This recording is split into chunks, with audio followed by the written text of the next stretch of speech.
Yeah. Okay, great. So I'll just stand over here.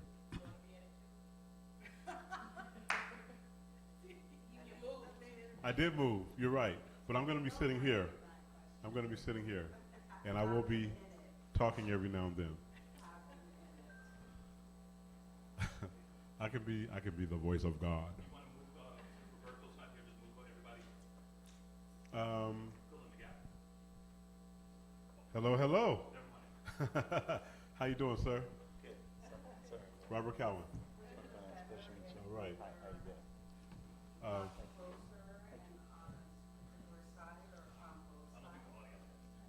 yeah, yeah. All right. So again, welcome to everybody. I'm going to just open with prayer, and then we will have our introductions. Lord, we thank you for blessing us to be here today. So grateful to you for this wonderful event.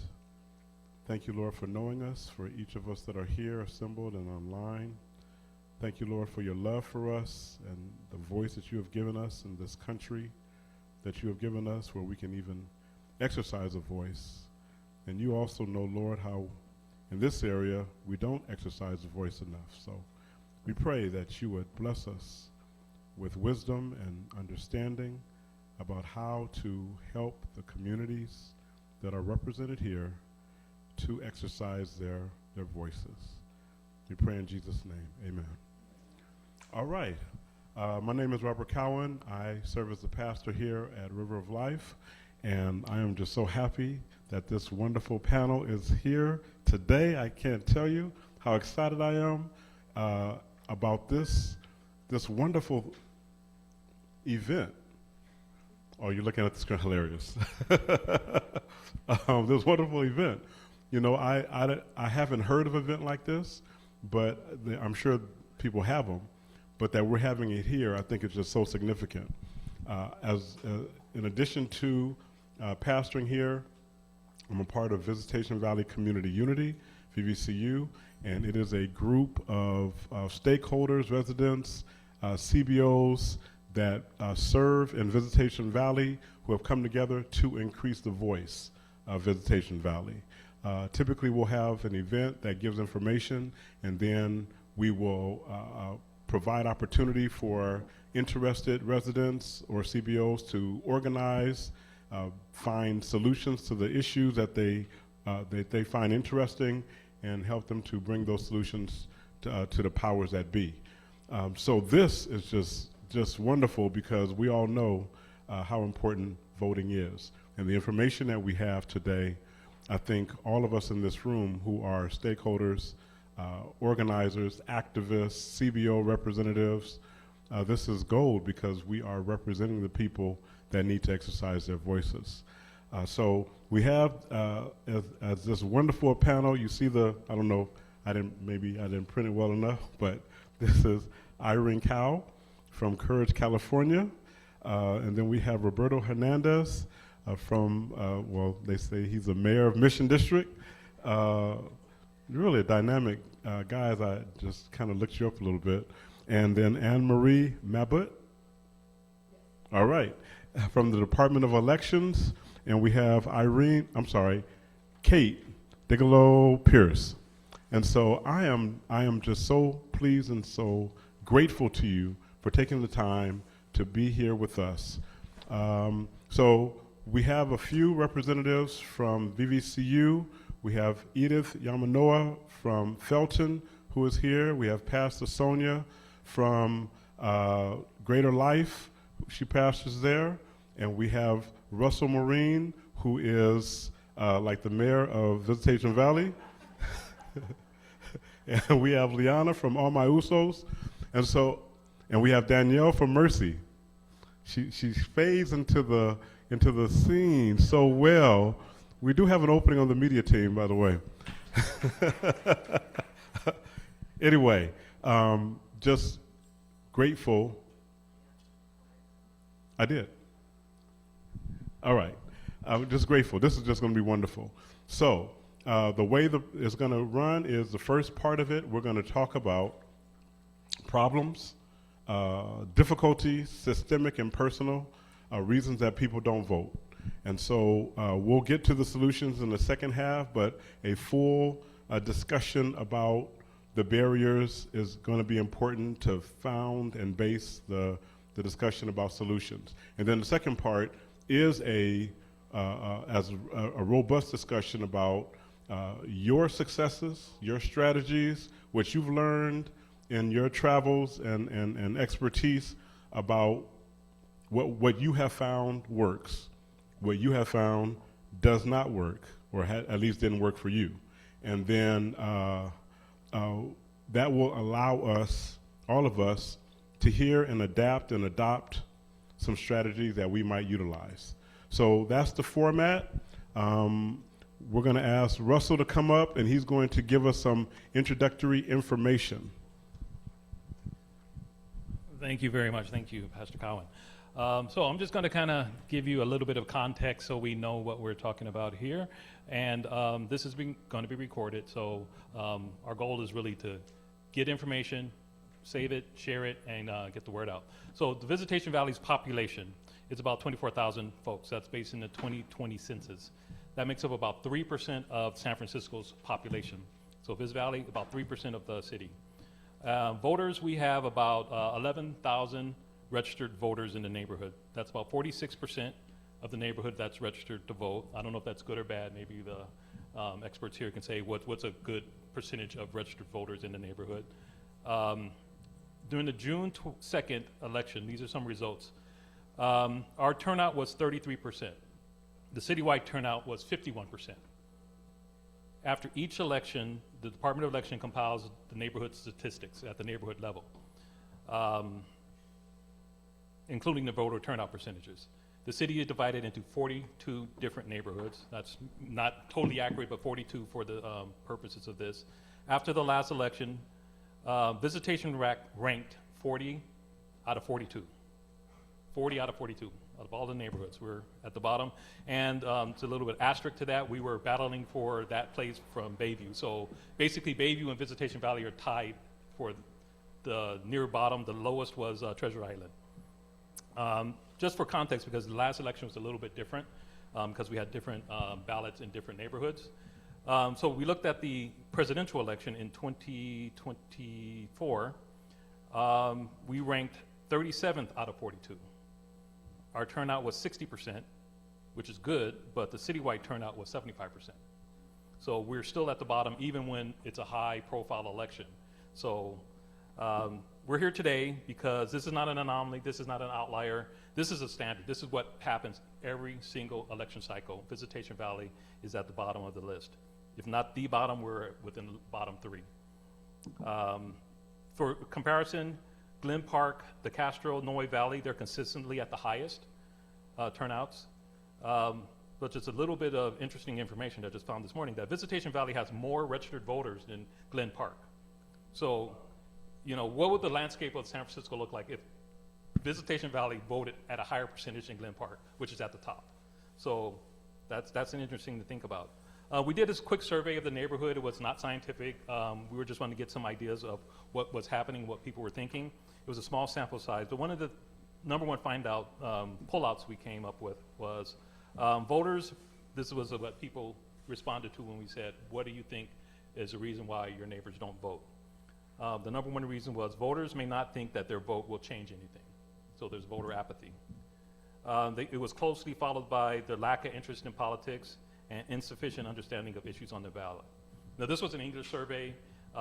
We did have a Chinese-only survey, which the results are probably completely different, and I think language barriers would have been much, much higher on that. But the survey's still open. We are still collecting that information. So we're here today because Visitation Valley is at the bottom of the neighborhood list every single year. And we need ideas, we need strategies, we need to figure out why and what we can do to change that. Thank you very much.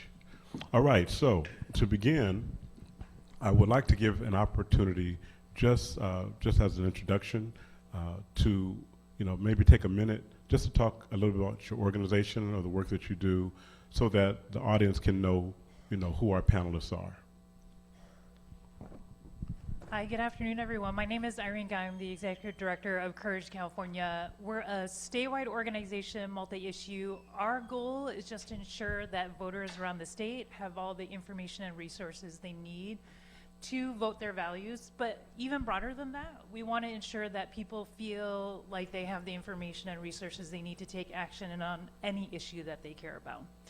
I've been the Executive Director for about 6 years, and I mean, I joke with my staff, we've been in an election year almost every single year since I've been on staff. So 2020, right, there's been special elections in between.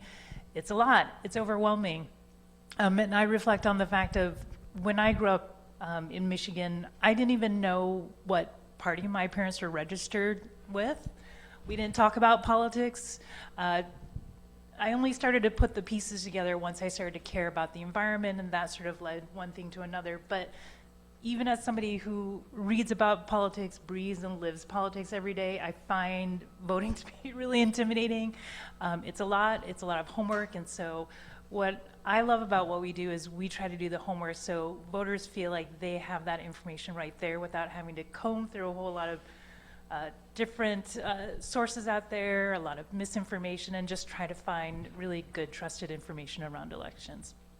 So I do want to point out, I did bring some resources, as I mentioned, because that's what we're about. These are just sort of zines that we've put together explaining how Congress works, how money in politics works, and other things as well. So I just wanted to bring those as resources for folks to take a look at. Thank you very much for that. Buenas tardes. My name is Roberto Hernandez, and born and raised here in San Francisco, native of the Mission District. And I'm 70 years old, and I have lived my whole entire life here. And I've been an organizer in my community and in the city, in the state of California, and in the United States. So I have participated in many, many campaigns. I became an environmentalist at a very young age as a teenager when I was in Delano, California, where I was trained by the United Farm Workers. Dolores Huerta was one of my mentor. She's my mother. I began to learn about the importance of voting. And it's a challenge. It's a huge challenge. But if you get organized, it becomes very simple. And so I was on the campaign election committee because of the United Farm Workers for Nancy Pelosi when she first got elected for Congress. And I actually ran the whole precinct operation for her campaign in the Mission District. I worked for Art Agnews when we elected him for the Assembly. And then we created a citywide coalition, mostly of people of color, to get him elected as mayor of San Francisco. In fact, I just had the honor of being with him this week. They named a street called the Art Agnews Way in Potrero Hill for him. And so I've worked on different campaigns locally and statewide. I also worked on Obama's campaign. That's a whole story in itself. And so I, more recently, just kind of skip a bunch of years, we worked on getting 18-year-olds in this election for this year registered to vote. And what we did was we went to... Don't tell us yet. Oh, okay. Don't tell us yet. All right.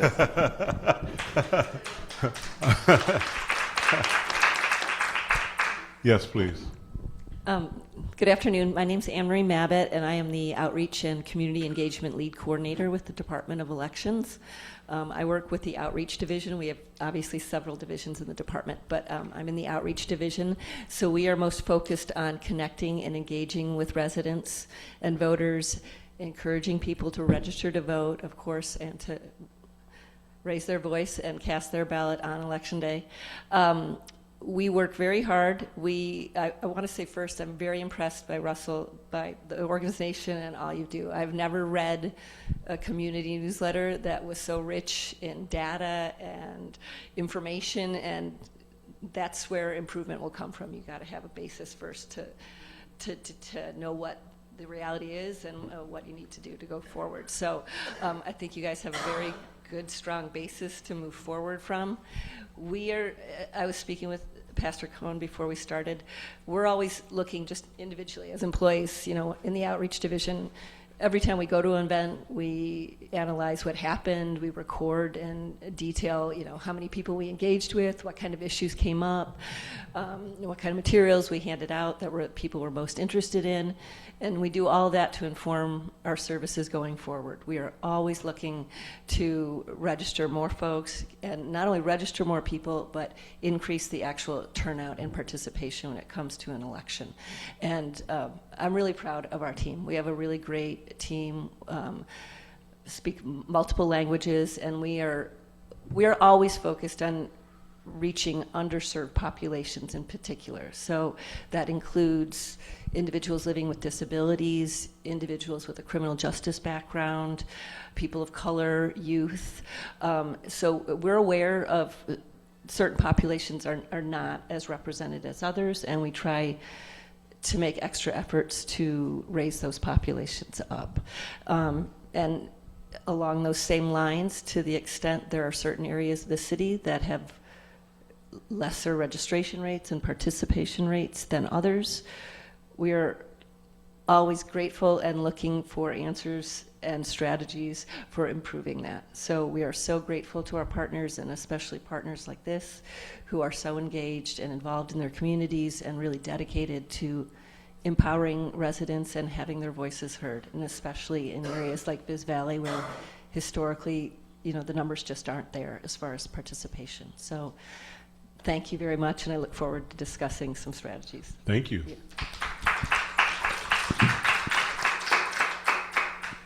Hi, I'm Kate Degelau-Pierce. I'm the co-president of the League of Women Voters of San Francisco. You may have heard of the League.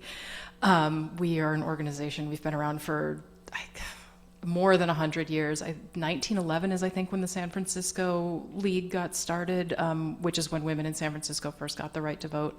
We are a nonpartisan political organization, which is a little weird. It means we don't get behind candidates, we don't get behind political parties, but we do sometimes take positions on issues that are relevant to a well-functioning community.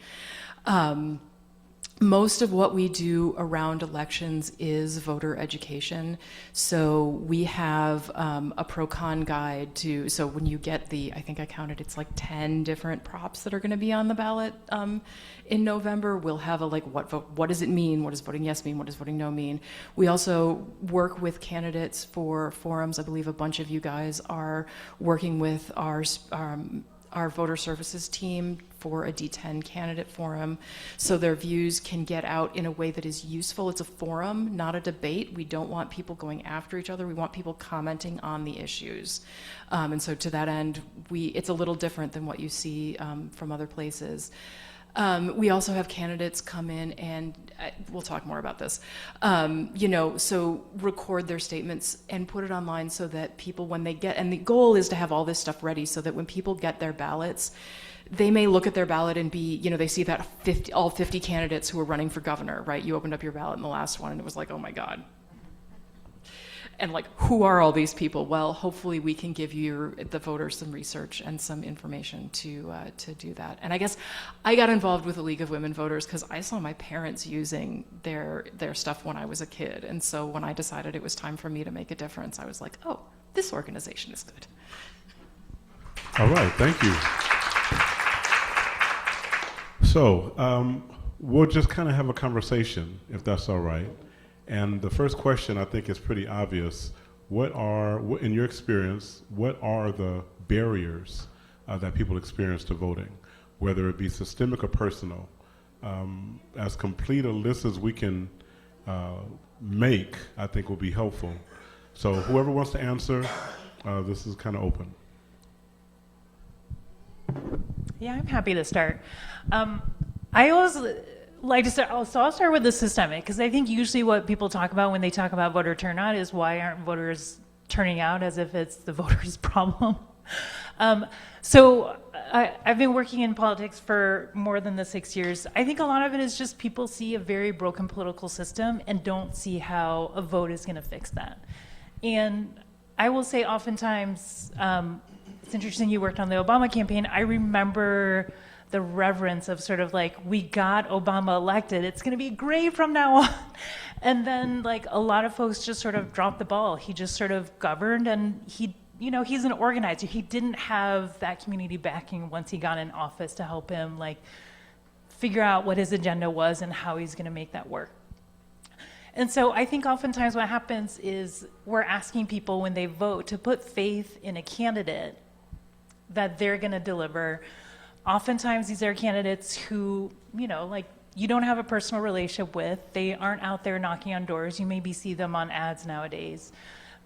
There's no personal connection, or sometimes even like a sense of their roots in a community or their vision for a community. And so I think it's a big step asking people to have that leap of faith to vote for a candidate. So I think a lot of the problem right now is we have such a broken political system where you have a lot of people who are in office, a lot of whom are trying to do really good hard work, but don't have the time or the bandwidth or aren't making that effort to really engage with their communities. Because I think, you know, like if you have somebody like maybe somebody in this office or somebody in this space today who ran for office, who you know that you can call them and talk to them about what's going on, and then you could figure out what the solutions are going to be to that. But if it's a candidate, like we focus here at Courage a lot on state policy and on state legislature. More often than not, I talk to people who read the news every day, stay up on politics. They can't name who their state legislator is. To me, that is not the problem that they don't know, in the sense like it's their fault. The problem is that their legislator hasn't made themselves known to these people of like, I am here in service to you. So I know that's sort of like a big systemic thing, but I do think what will help and what we need to address is this sort of gap between the people who are serving and the people who are running for office and the people whose vote they're trying to earn. And I think some of it also has to do with this fact of flipping the script of this problem of voter turnout is not the voters. It is this problem that we haven't created a supportive voting and election system to get people inspired and motivated to turn out to vote. So I'll start with that. All right. Thank you very much. Anybody else want to jump in terms of voter barriers? Sure, I'll mention one thing, and I think, Russell, you mentioned this out of the survey that you did recently. Often at voter outreach events around the city, we'll hear a comment when we encounter people who don't seem interested in the information or what we're sharing. Oh, my vote doesn't matter. It doesn't make a difference. We constantly hear that. And I'm sure folks who work in voter education and registration drives hear that too. And it's really important to, I think, in those cases, be able to provide examples on the spot of instances where clearly your vote mattered. I shared with... Don't tell us yet. We'll get to the that's solution right. Okay, later. so yes. So just problems, that's all. So that's a problem. They just don't see that their vote matters. And then additionally, it's related, but a separate issue is a lot of people who are not engaged and don't participate, they just don't see the nexus between the issues that they're concerned about or that impact their families or communities and the officials that are elected into office. And obviously there's a direct connection between the two. But people don't see that, so I think it's important to remind them. But that's another barrier, I would say, individual barrier. Yeah. Okay, I appreciate it. Thank you so much. One of the complaints we hear often is the politician is only present during the voter year. And then after they get elected, you won't see them for 4. And then 4 years, all of a sudden, they're all interested again. So thank you, and I'm just kind of piggybacking on what you guys are talking about. So what other issues do voters have? I want to get on what you said about broken promises. I think that's, for us, is in the communities that I have worked with, every elected person that we've supported has failed to commit to making sure that what they promise, their word, happens. And it's from a local supervisor to an assemblyman to a senator to Congress, all the way to Obama. And so that's the number one why people just say, why vote, right? It's that broken promise. I think the other thing is the language barrier. And the other one is the pamphlets. Have you ever seen the pamphlets that you get in the mail? It's like you got to read. It's like reading a whole book. Well, people don't have time to read a whole book, really, because today, some people have to work 2 jobs, or they have a job and they got children and they got to go to 20 million things, right? That people have to do. So that pamphlet is just another problem.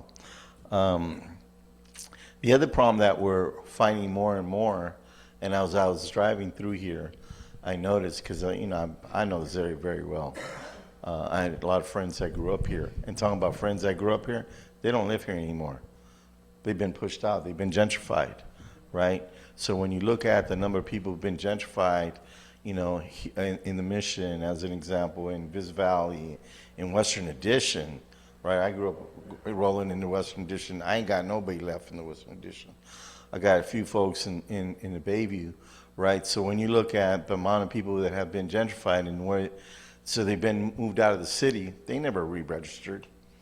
And even people who move from one neighborhood to another neighborhood here in the city, they don't. That's the last thing. They don't even think about re-registering, right? So that's another problem that we have identified. And then the last piece of that also too is that, oftentimes and it's simple now. You can mail in your ballot where you had to go register. You had to go to the garage. Remember, right? And I think that is a good system, right? But it's like people today don't check their mail because they pay for everything on here or they pay it online, right? So mail is just like coming like a dinosaur. So you're saying the mail system is a good system, but people don't check their mail? Today. Okay, all right. I mean, I was going to say that the mail-in ballots actually make it easier for people to vote.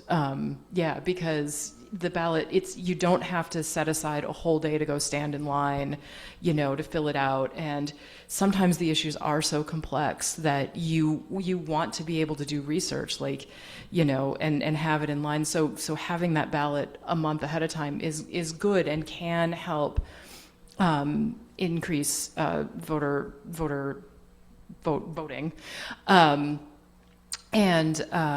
What was I going to say? So you have that research, you have that. I also do think, though, it is intimidating to open up your ballot and see, 50 candidates for governor. When we first moved to California in 2006, I opened up my first ballot and I was like, doesn't the legislature do anything? Why are you asking me all these questions? Because we moved from Atlanta where you didn't have ballot props. What are you talking about? This is what the legislature is for. And so I think we do a lot of voter education. I do also think when you start doing issue advocacy, one of the things you realize is that your politicians are never perfect. And I think politicians will oftentimes position themselves as I am going to be the person who's going to fix the problem. And then, of course, they don't necessarily fix the problem because politics is imperfect. People have to work together. It's compromising. And if you hold I'm going to do everything. Well, no, you're not going to do everything. You can't do everything. That's not how life works. And so I do think there's an imbalance there between expectations and what's really possible. Right, and the reality is nobody can put a chicken in every pot, but then if you don't say you will you get elected? So there's a lot of, as you indicated, a lot of broken promises, too many to count, too many. If I had a penny for every broken promise, forget the lottery. I'd be way richer. So we've talked mostly about the systemic issues. Before we leave them, are there any other systemic barriers that you guys see in your travels, particularly here in San Francisco? I think sort of in between personal and systemic, I also feel like there's a less of a sense of community about voting nowadays. I think it is a little bit, I love having a mail-in ballot, but I do think nostalgically about what it was like waiting in line to vote with other people and just like, small talk with neighbors, because it is, like, I voted in a garage, like somebody's garage, like several cycles. And so there's a sense of it. Or, I talk to a lot of my colleagues who they fill out the ballot for everyone in their family because, they're the ones who are involved in politics, right? So I feel like there's not that sense of like people come together. Me personally, I try to have friends over to fill out ballots, but I feel like we need to get back to that sense of like, come together, let's talk about these together, let's talk about what this means, let's talk about like how you're voting on some things. I think just making voting seem more of like baked in as something that you do with other people just brings it back to like what it's meant for, like this sort of civic sense of things. But it also just makes it more fun and less this serious of like doing the worst homework you could possibly have, because you have like 60 governors or 60 candidates for governor, and we're going to have like 14 statewide ballot measures that are all like really wonky, right? Like that's the stuff you want to unpack with people who are going to talk like real talk with you. I actually really like the idea of voting parties where people get together and fill their ballots out together. I think that's a great idea and a way to get that feeling of community back. I was also going to say language barriers are a big issue. We strive to provide our stuff in all of the languages that the ballots are filled out in. But that means, the printed stuff, sure, we can do that. But unless we have a native language speaker who is able to go talk to, some of those communities, that's a place where we struggle to help educate folks is those language barriers. Is there a particular language that stands out that's really problematic? Well, Vietnamese is the one that just got added, and so but honestly, we don't even have a native Spanish speaker, which would be the biggest. So we do these speakers bureaus where like we go out and we talk to folks about what the ballot is, what the props are on the ballots, but unless your group is mainly speaking English, like, we can't necessarily help. I'm sure there are organizations who can. We would love to partner. We figure out, who to partner with to make that happen. But, so one of the things we're starting to think about is, well, maybe we partner with a Spanish language paper who could do that translation, and then we could like get some. And we're trying to think. We're trying to think more about Figure that. it out. Yeah. Okay. All right. So what about personal? It's not the system's fault, it's not the politician's fault, but it's a personal issue with voting. What do you see are the reasons that you have encountered that people don't vote? I mean, well, as we mentioned, I think voter apathy, just thinking their vote doesn't matter or it doesn't make a difference. And as some of the other panelists have mentioned, some of what we're being asked to vote on is just so incredibly complicated. And I'm just personally, I'm a very engaged citizen. So if I feel like someone I voted for broke a promise, I'll march upstairs and talk to them. I try to talk to them. I won't necessarily reach them, but I'll try to talk to them, or show up at an event where they will hear me. So I always encourage anyone to do the same. Absolutely. But in San Francisco, I mean, it's also some of the issues are just so confusing. People just don't have the time. I mean, for an example, last night I sat down and I had went to speak yesterday before the Ballot Simplification Committee, and then I walked away from my speaking and the meeting and realized that I wasn't even clear, even though I've been looking at this for months, on what I was talking about on that day, and then I spent 3 hours last night on my laptop going back and forth to figure out what was going on. And I figured it out, but I'm an attorney, and it took me 3 hours sitting there to go through and figure out where this problem was. So that can be very overwhelming, I think, for people, and especially here in San Francisco or in other areas where we do have initiatives, and there's not only a lot of candidates to choose from in a particular contest, but you can have all these measures, and they can be very complicated and very long. And, you know, the Ballot Simplification Committee is an example of a resource that we have that tries to simplify things for folks. But the fact is, I mean, it can be very overwhelming, very detailed, very long, and I think that is in part one of the individual issues that is a barrier, is people just don't have the bandwidth or the time or the resources to work through it. So I'm curious, Mr. Hernandez, would you say that's a personal barrier, or would you say that's a systemic barrier? Both. Both? And so to the degree that it's personal, talk about that a person not taking the time. Part of the, and just to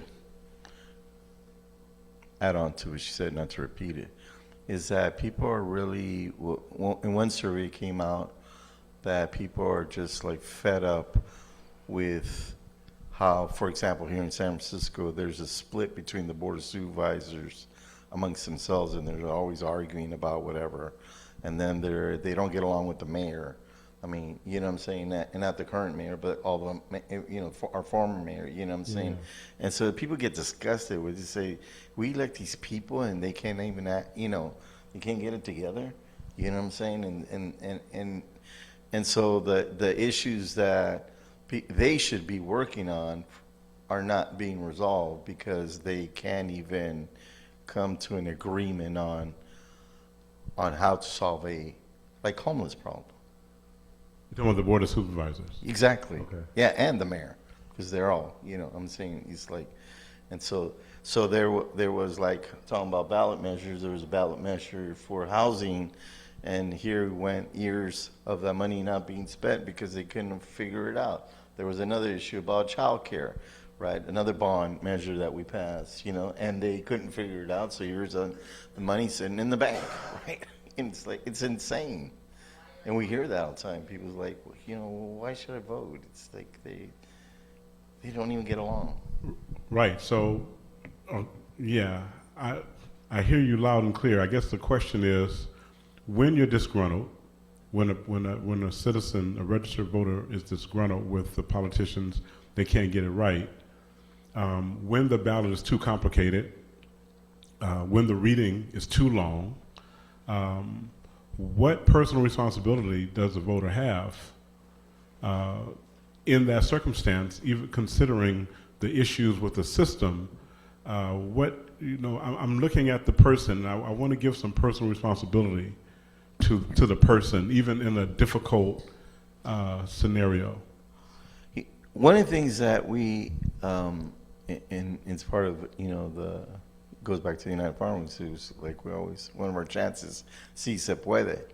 You know, we just got to keep pushing, and we just got to keep pushing, and we can't give up, you know, because the moment we give up, it's over, right? And so part of our conversation we have with people that don't want to vote anymore, right? And saying, okay, you don't want to vote no more, so what are the consequences of you not voting?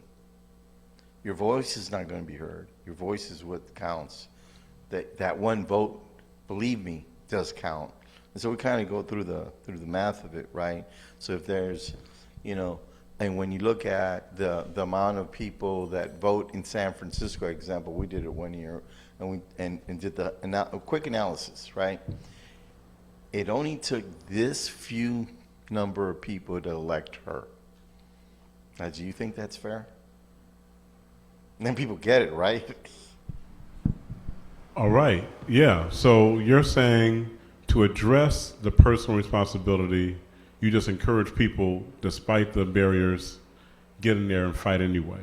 And that, you know, information, education, that your vote matters is adequate to overcome the lack of responsibility I know I'm saying it weird, but you know, at some point you just got to stand up and fight. So go ahead. Yeah, I was going to say one of the messages we use is if you don't vote, somebody else is going to make this choice for you. So similar to what Russell was saying here in Viz Valley, right? Somebody in Glen Park is voting, and if you don't vote, this city and the policies and the agenda of the city is going to look like what that Glen Park voter wants, not what you want or what you need here in Visitation Valley. And I think for like a good example, right, is like looking at the 2024 presidential election. People always talk about what the results mean in terms of like, this is what people in the country want. But the bigger statement is actually a whole bunch of people didn't turn out to vote. And to me, that is actually the biggest statement about what this country believes in or doesn't believe in. And so when I tell people, like, I know politics really sucks. This candidate is not going to be our savior, but you've got to pick the person who's going to get you or get us closer to where we want to be. And that has to be a we. So it has to be the sense of like, because if you don't vote, other people will. And I'm pretty sure the people who are going to vote against the things that you care about. Because the typical voter, the people who tend to vote every single election, are older, they're whiter, they tend to be more conservative, and they vote every single election. So that's oftentimes like why we end up with the candidates we have. Like, I don't know if we've even communicated to people well. Like, a lot of people got elected outright in the primary election, and so people who skipped out thinking like, oh, my vote really matters in November, totally lost out on choosing their candidates in June. And that's pretty consistent, right? So there's usually like I think people are anticipating statewide turnout was like 41%. People anticipate it'll be in the 60s, hopefully, right? That's a big difference, 40 to 60%. So that means, yeah, like 20% fewer people will have made the choices about who got elected in June. And so it is, to me, it's a little bit about you have to remind people of like, if you don't do it, somebody else will, and you may not like what they choose. Yeah. So hold on. All right, go ahead. And then. Oh, I was just going to add that the way we used to frame about it when I was in college is, well, I need to vote so I can cancel out this other person's vote, right? It's not, my vote might not put that person over, but at least I'm going to cancel out this person I don't agree with. And that can be in the same household. Oh, yeah.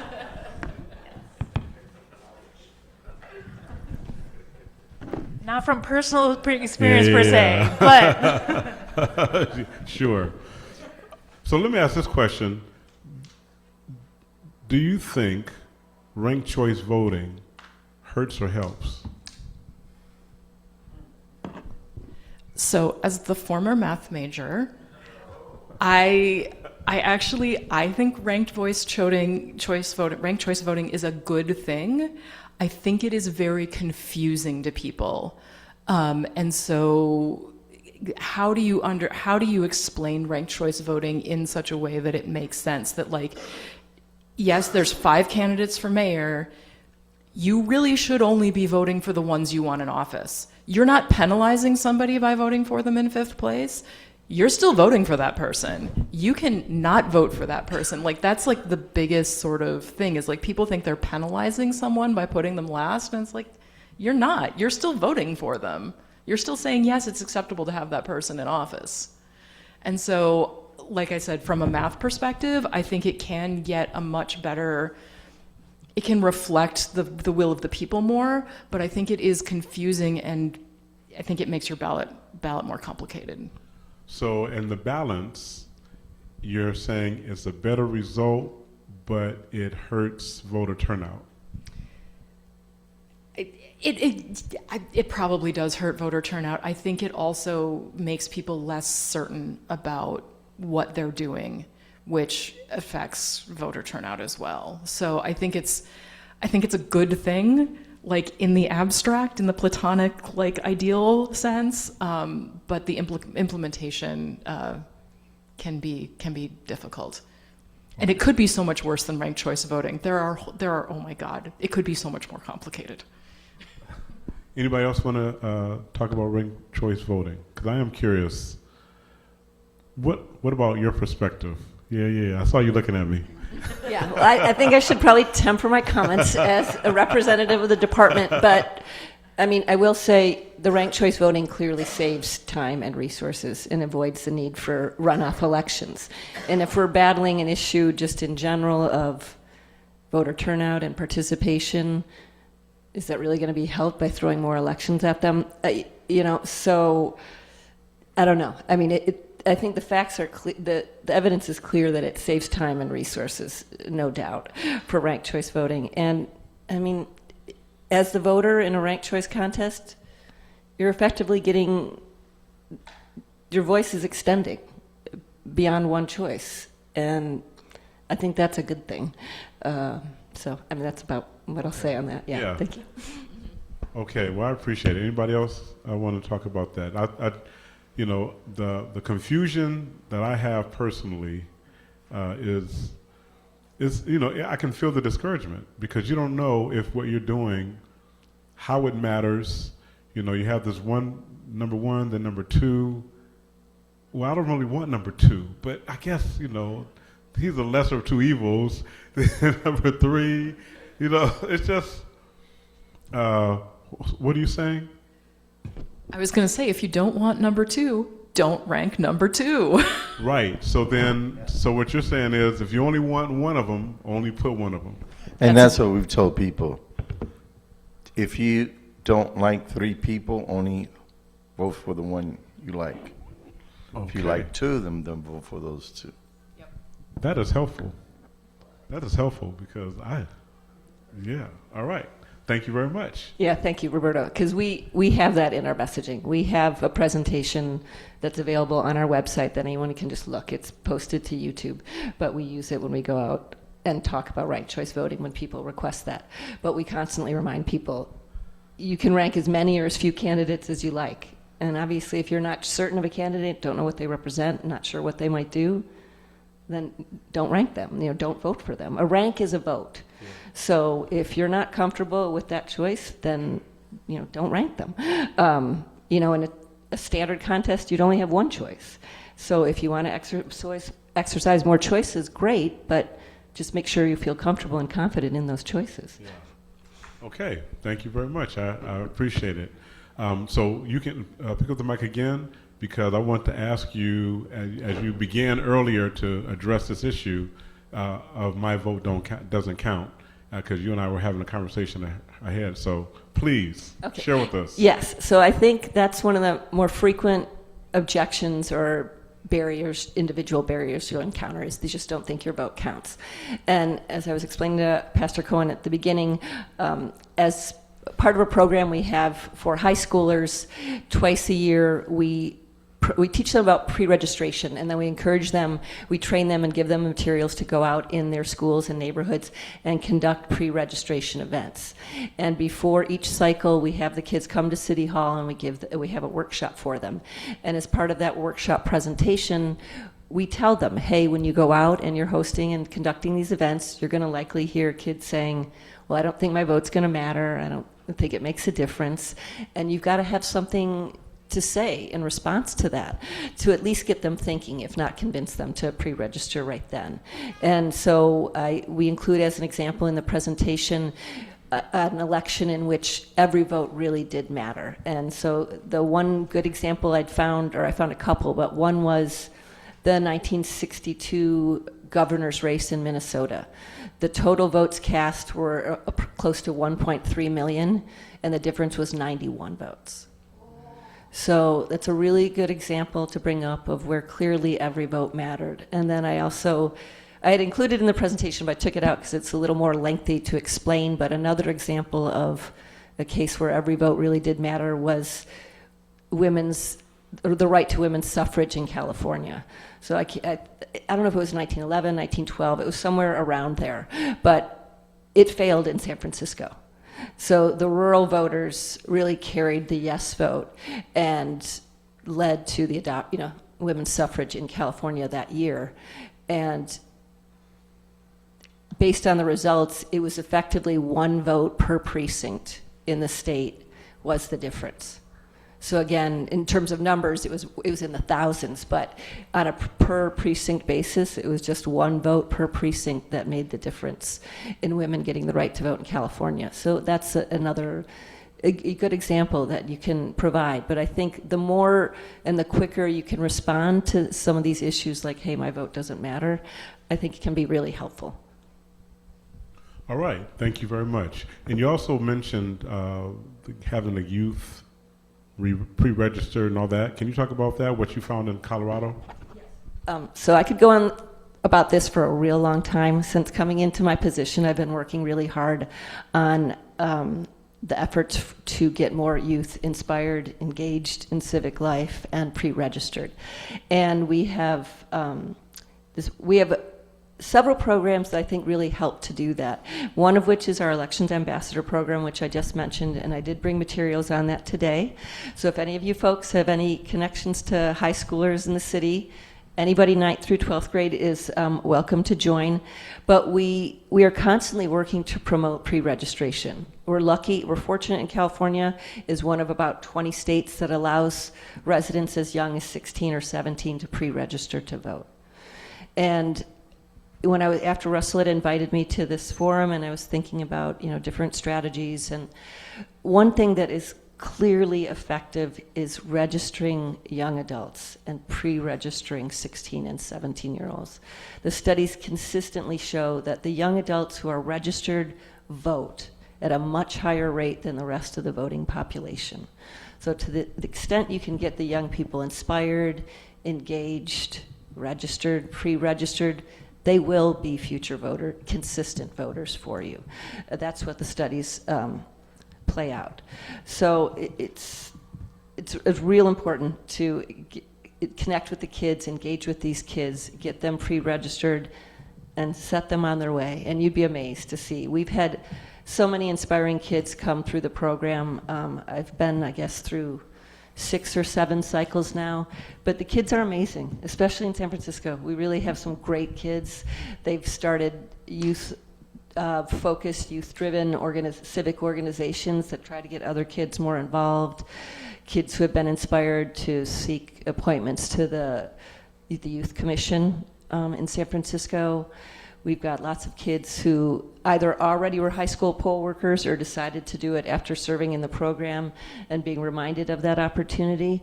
I think every chance we have to get kids inspired and engaged, and it could be something as simple as starting with a presentation, which we've also developed since I've been at the department. We have one geared for elementary and middle school kids, and then one geared for high school kids, which goes into more of the history of the voting rights struggle, heightened protections available in San Francisco for voters. And then we follow that up with a voting system demonstration that give kids the opportunity to complete practice ballots, but cast them into actual voting equipment.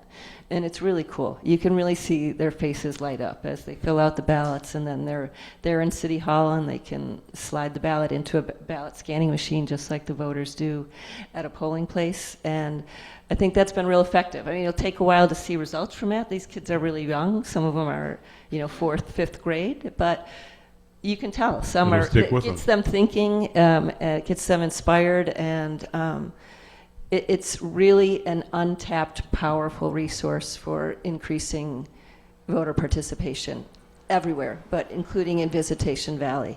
And I took a moment before I came just to check the pre-registration numbers. I don't know if we have it broken down per neighborhood, but we had it per district that I was able to find quickly. And District 10 ranks 5th. In the city as far as most pre-registered youth, but still it's a very low number. It's 10 kids, that's it. Oh. And this is despite all our efforts. And so, for example, like as of right now on the data set on the website, it shows 129 kids pre-registered to vote in San Francisco. When you consider how many kids are actually 16 and 17, that, as far as I can tell, works out to less than 2%. We can do way better here. We have way more kids than that who are interested and engaged. So there's a lot of work to do. And our spring elections ambassadors pre-registered 167. So if we're at 129 now, obviously kids turned 18 and now they're registered and adult voters. But there's a lot of room for improvement, which is a good thing in that, like I said, that's thousands of potential new voters each year in the city. If we can tap in and inspire and engage these kids to get registered and pre-registered before they turn 18. Yeah, I think too, a couple things come to mind as well. Like I think it's important to get young folks inspired by also, like at Courage, we've thought about what are the ways that we make this more fun or more culturally relevant? Because I think language barrier is not just what language you speak, but just elections and voting can be so technical, very wonky, and it's just not very friendly to voters. But we've talked about, like, what if there was the equivalent of like a quinceañera, but for pre-registration? So, like, what if it becomes part of our culture, our shared culture, that we celebrate when young kids get registered to vote? We pressure them. We really celebrate their first time voting, right? Like, again, like this sense of community, this sense of cultural relevance. Like, we don't have to make it so serious all the time. Like, I love a presentation, but it also can be ways of like, this is really important. Like, how do you tell young people, like, this is one of the ways you step into your power, step into your adulthood. This is one of the most important things that you can do, and it's not that hard. I mean, it is hard, researching your ballot and stuff like that, but it's doable, right? And so I think that's one of the ways that we need to make voting a lot more accessible for people, a lot more welcoming to people. But, you know, it's also peer pressure too, because I think it's also the very simple thing of like, if you just get on people's case of like, have you voted yet? Do you know who you're gonna vote for? Just little ways that you can interject this into just like conversations every day. Yeah, it's a reminder, but it's also like you just normalize voting as like, you've done this, right? Like this is, you gotta get this done. And so it just becomes like something people just get used to doing. Because as she was mentioning, right, like once people get in the habit of voting, they tend to come back and do it over and over again. And the younger you start that, the easier it becomes, the more habit forming it becomes. And so too, it's just sort of like one of those things like, my parents didn't talk to me about politics or voting. It was something I came into on my own because I was really motivated to do it. But I just think about how things would be different if, like, even if we equip parents, grandparents, like people to like, how do you talk to people to get them to start voting? And so that's part of the conversations we have at Courage. And what gets me really excited, because when you talk to people, they really care enough to vote. They really do see the connections. You just have to motivate them that final step. You know, some years ago, there was the ballot in San Francisco about teens voting on some issues. And honestly, I did not draw the line. I just thought, this is some, you know, activist organization trying to, I don't know. I didn't know what I was thinking, but I had no idea that, you know, when you start young, you'll continue and it'll really increase voter turnout. That's just, you know, I missed that part of the communication. And so I appreciate that. Sorry to interrupt you, but I also think what's so important too is it's so specific to Board of Education, because kids are in school. These people are directly impacting your lives. So right. I think it's not just the start young, but it's also the sense of start with the people who you know are going to impact how your school experience is. So that's going to be a lived experience from that candidate, that choice that they made. I was just going to comment just quickly on the if we can enhance like the communal or the community nature of voting and talking it with others and pressure, you know, positive pressure on our friends to do it. And it works. I mean, there was an example, we were just doing one of our standard outreach tables in the atrium at the main library the other day. And, you know, people will walk by. Some will come up and engage, but most will walk by. And there was 4 young people. They looked early 20s to me. I'm getting a little older, so everyone looks in their 20s, but, you know, for the most part. But I was pretty sure they were in their 20s, and they were walking by kind of quick. But I just, you know, kind of reached out, oh, hey, all you folks registered, you got your registration all set. And one of them was hesitating. He had just moved here, hadn't taken care of it, and the other, and wasn't going to do it. And the other three were like, just do it. Take care of it now. Do it. And he did. And, so that's another new registered voter we got. So it helps. It definitely helps, and it's a positive thing. So you hear pressure. You don't want it to have a negative connotation, but encourage, is another nice word. But if we talk about it with each other, encourage other people, it works. It's effective. So you were saying, well, somebody said that the number of registered voters, I think Russell may have said it, the number of registered voters in Viz Valley is higher than in Glen Park. Was that you or was that Russell? Yes. Okay, so my question is there a correlation between voter turnout and registered voters? So if you're going to put your effort into increasing the voter turnout, let's say this November, is it more impactful? Would it be more impactful to focus on registering new voters or getting the ones that are registered to vote? What do you think about that? I think you got to do both, and the reason why I say that is because I'm going to go back to what I said. There's a whole new bunch of people living here that didn't live here before, right? So if you're going to do a voter registration campaign, you want to target both. You want to get people who are registered to go out and vote, and then you want to register the new people that have moved in here, right? And let me just say, I think that one of the successes that we've had on my real job, day job, is I been with Carnival San Francisco for 48 years. We do the annual parade and festival, and we get 500,000 people that come out to that.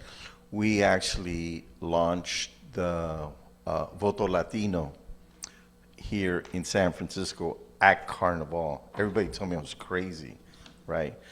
And he said, well, people just go there to party. Exactly. You know what? When you're talking about culture, make it culturally appropriate, right?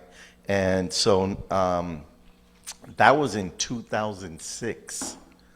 It was such a success that Voto Latino, the organization, is now a national organization. The woman that started with us, Maria Teresa, is now she's from the Bay. Now she's been the CEO of Voto Latino across the country, right? Yeah. I know them nationally, but not Right. I didn't realize that. Yeah, so we gave birth to that here. And again, why? Because, with Voto Latino, we had them in the parade, right? And it was like, it was very culturally appropriate. And then they were passing out, hey, come to our booth and you'll get a Carnival t-shirt. No brainer. There was lines and lines both days of people, registering to vote, right? So again, it's how do you, like she was sharing, how do you culturally appropriately do a voter registration campaign? Take off of that, right? We found out, there was a lot of people who were not citizens. And remember, this is 2006. So we actually learned from that because people were lining up, I can't register to vote because I'm not a citizen. So we still took in the data, right? And we went back to everybody and said, hey, we're going to do a citizenship class. Come and you'll get a Carnival t-shirt, right? Room full, right? I mean, a t-shirt. But then Latinos will line up for 3 hours to get 2 pounds of bags of Mahama rice at Carnival, right? We just Latinos just like free stuff, right? We're just that's part of our culture, right? And so we did the citizenship classes, right? And we had 93% of those people actually pass the exam, got sworn in, and then we had a party for them to acknowledge them. And right at that party, we registered them all to vote. That strategy right there. Yeah, I was going to say it's been a few years since I've been to a swearing in citizenship ceremony, but I do think they try and register voters at those ceremonies, at the parties afterwards, like, you know, because everyone has cupcakes. So I think that's a great way to do it. Especially the last time I was there, I think a lot of people were becoming citizens specifically so they could vote. And so that was interesting too. Yeah. Yeah, I'll just say that's on hold right now. So What's on hold? registration efforts at the ceremonies, because that used to be something we did when I first started back with the department in 2024. We were going at least twice a week to Sansom Street, because they originally, or not originally, but in the past, they had been doing fewer ceremonies but with more people in a more like celebratory forum, like they were doing at Paramount Theater in Oakland, what they used to. And then that had switched, and then for many years, I don't know how many, it was back to Sansom Street. So we would go, like I said, 2 or 3 times a week. There'd be, on average, I'd say at least 50 people, maybe 80 that were being sworn in. We had the opportunity to give them a little schmeal on the benefits of becoming a citizen, being able to vote, and letting them know that we're here on the spot to register them. That was our single greatest source of registrations. We got, over 100 new registrations every Well, the week. question is, who stopped it? Well, the administration changed, and then all of a sudden everything changed, and then people were less comfortable with being over there, with everything that was going on. And I didn't understand what was happening at first, and I'm persistent.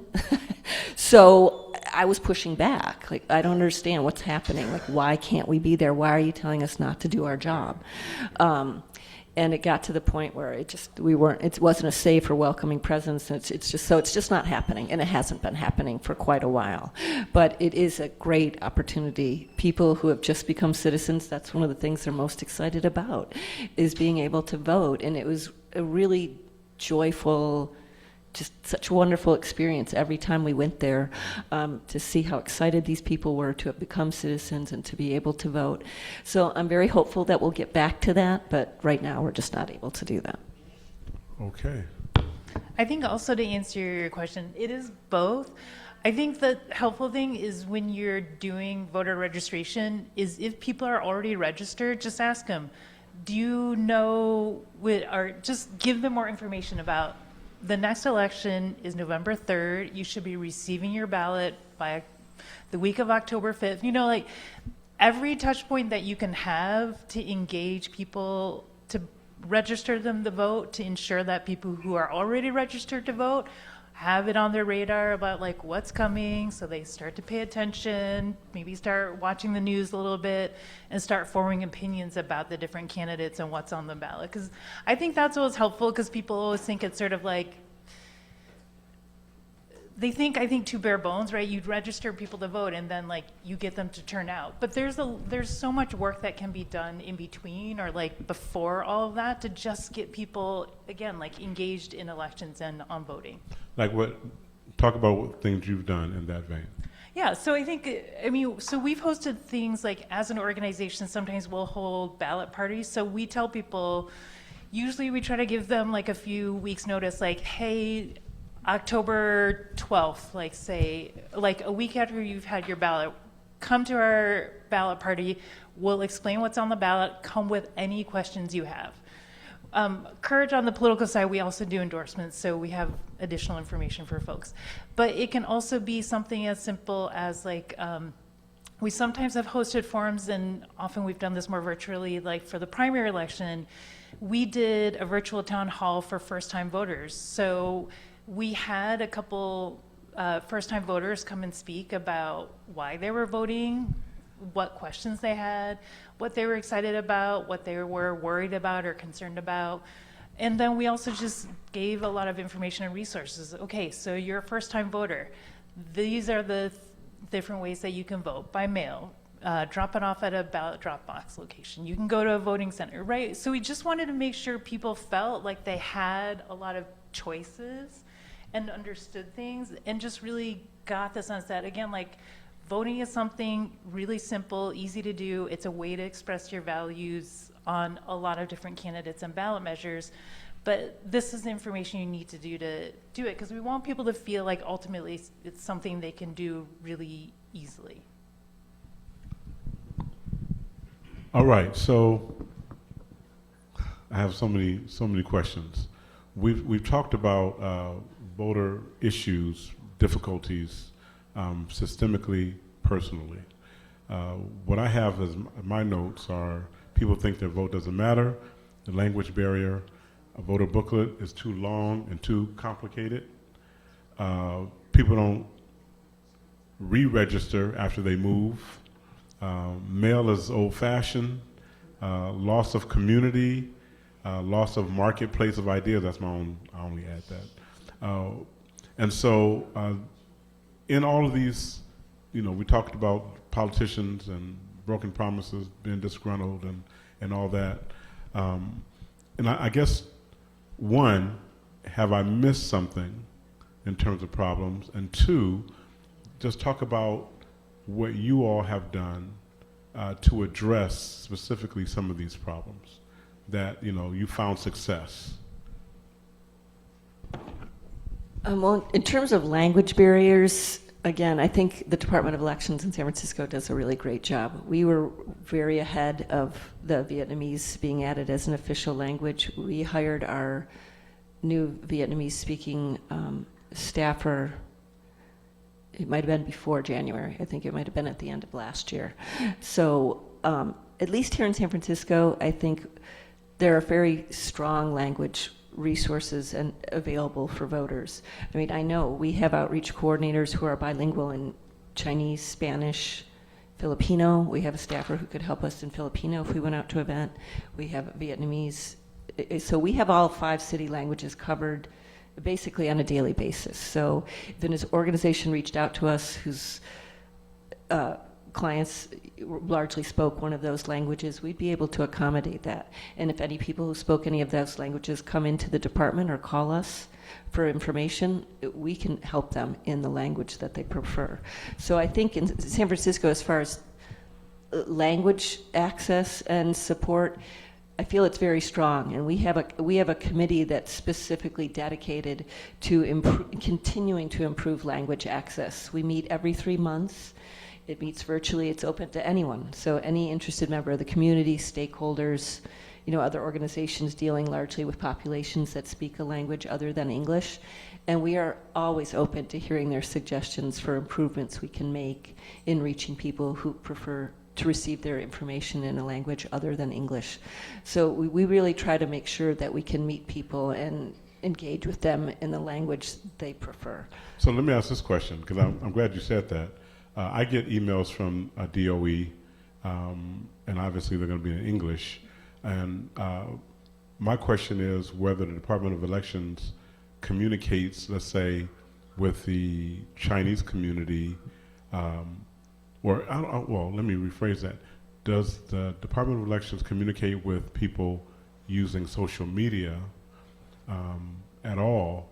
And if so, is it using various languages? Like I know from Marlene Tran that a lot of Chinese-speaking people use WeChat, and I'm wondering if the Department of Elections communicates with, Chinese people on WeChat, and if there's another one that people that speak Spanish, that's my question.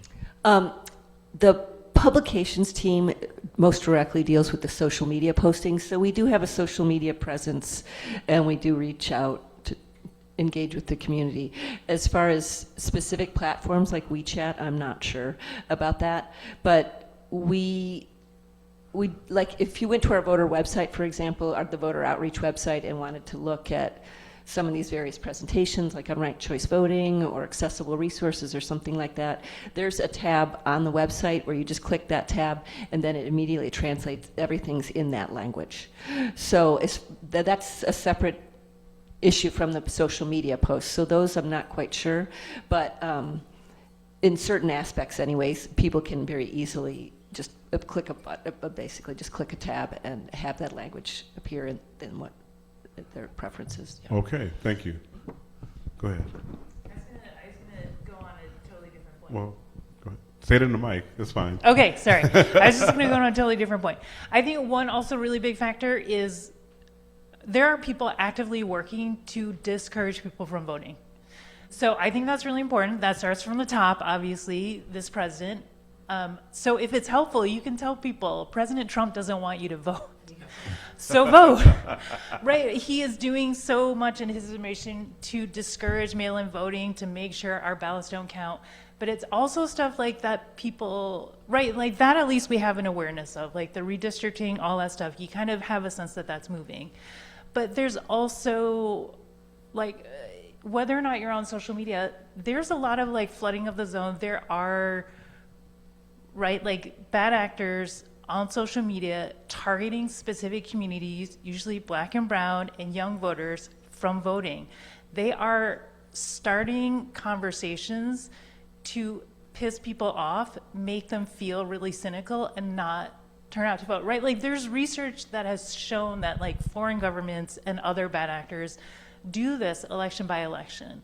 And so I think again, like there's just so much of these ways now, and I think it's only gonna get worse with technology, with these advances, right? There's so much misinformation and this sort of stuff that's really meant to target certain people to like, because they don't want the electorate to look like everybody here in the United States. So I think it's also really important too to remind ourselves, like oftentimes people are getting these messages that are intentionally set to like keep them from voting. So I think that's really important because I think it's only going to get worse. And I think one other thing that we haven't talked about that's a really big theme for Courage California is there is so much money in politics right now, and people see it, how corrupt politics is. And so I think something that is also really discouraging is people pop in, like there's so much money invested in politics to get people to vote a certain way, but that money could be so much better spent getting people actually involved in the politics and the things that they vote for.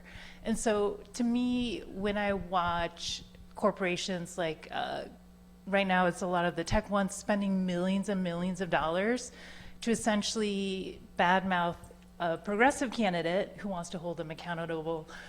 I just think of like, and then you guys turn around and you don't want to pay higher taxes. So make this make sense for me, right? So there is some of that too, right? Like these bigger systemic issues, and I think people see it and they have a sense of it. And I think one of the things we need to do is to really clean up money in politics so that way it gets back to the core of what we're really trying to do with voting in elections. Thank you. So I've just been taking notes.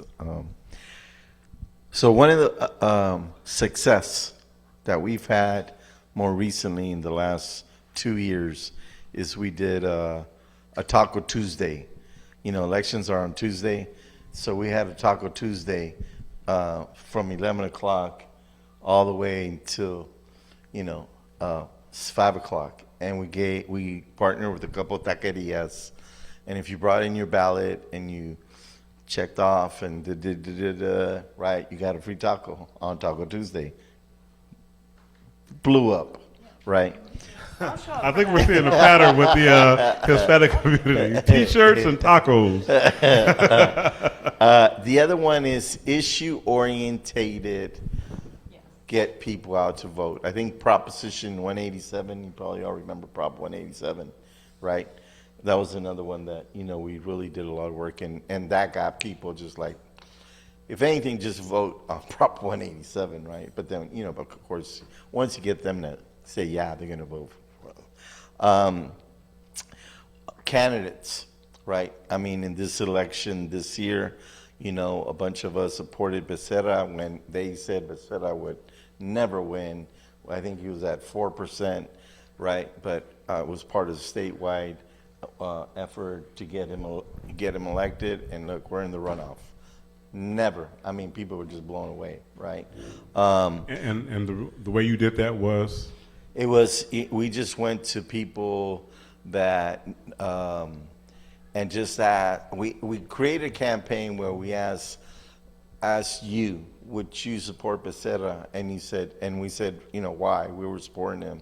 You said, yeah. And then we'd ask you, can you get 10 members of your family or friends, right? And get a list of who you're going to get, right? It was all grassroots. I mean, if you look at the money that, you know, what was his name? Tom or whatever the guy.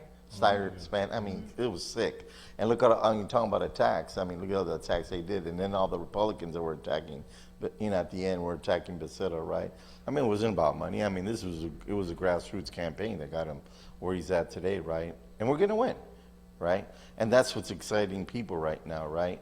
But now what we're looking at is what else, what other ballot measures are going to be on the ballot in November so that you're not only supporting Becerra, but you're voting for what is important to us and what's going to impact us, right? So we're taking it to a whole nother level. Okay, right? hold on. So if I hear you correctly, the strategy that you used that was successful with Becerra was to, when you found somebody that wanted to vote for him, get them to commit to getting 10 more people to vote.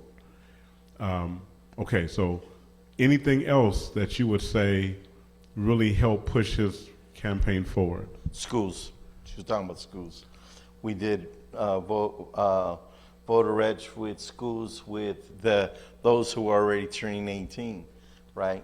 In high schools? In high school, seniors. So we got in each school, we got a rep that, again, said, yeah, I'm down, I'm with them, right? We'll go to your school. Make sure they register, make sure they vote. Churches.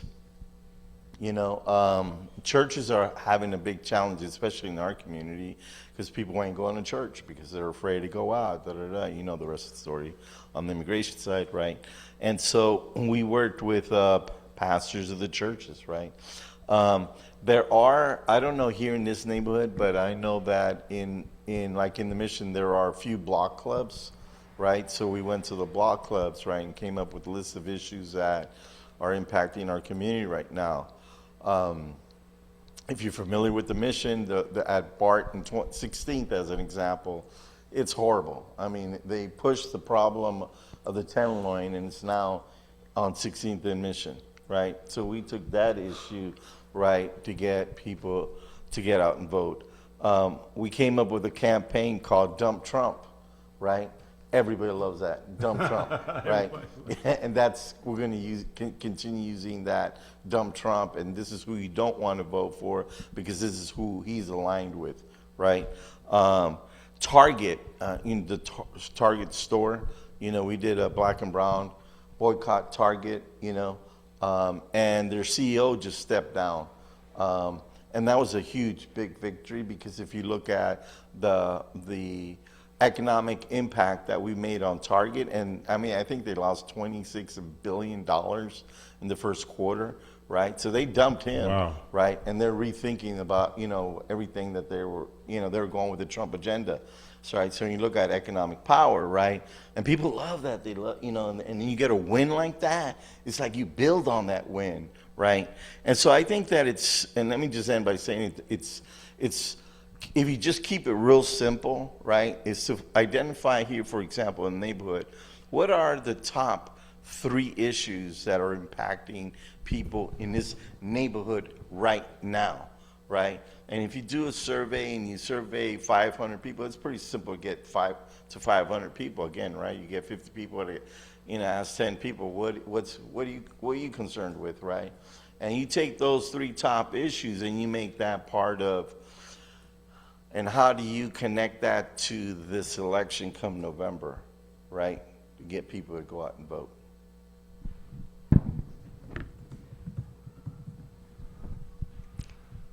Yeah, I just wanted to ditto what Roberto was saying, and also I realized I didn't really answer your question when you asked me. So when you're considering strategies and trying to increase registration and turnout, it is a very good idea if you can focus on particular issues that are important, and if you identify the particular community you're really trying to reach, then absolutely reach out to organizations that support that community or serve it. And so to answer your question, yes, we partner with a lot of different organizations that serve people who speak a language other than English. And some of these organizations will also be very focused on immigrant rights and supporting the immigrant community. So we do lots of events at the LTF hubs. We partner frequently with Chinese for Affirmative Action, Chinese Newcomers, a service center, all these different organizations that serve these different communities, whether it's language or age or whatever it is. And similarly, if it's a youth thing, we'll focus on reaching out to the youth-led organizations. So to the extent that you can identify the issue or the group that you're really focused on, reach out to the organizations that already exist that support them and serve them, and they most likely will be very welcome partners in your efforts and help to coordinate events or other things that you can do. But yeah, we are constantly doing that.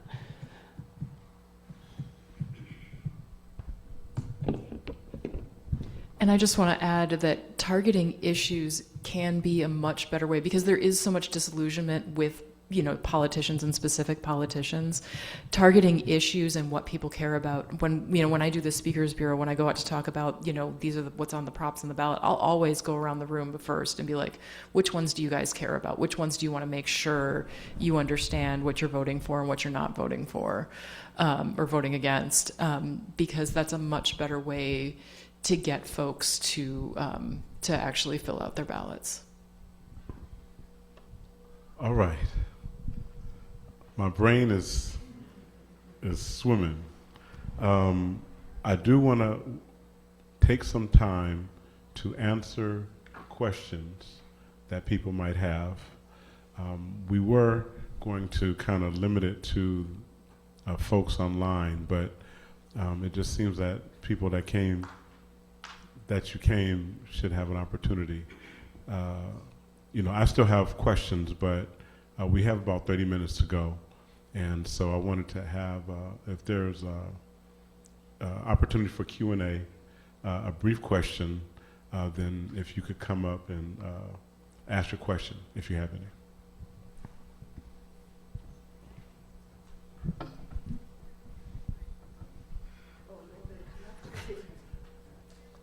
So you're on the camera. Sit down instead. Oh, sure.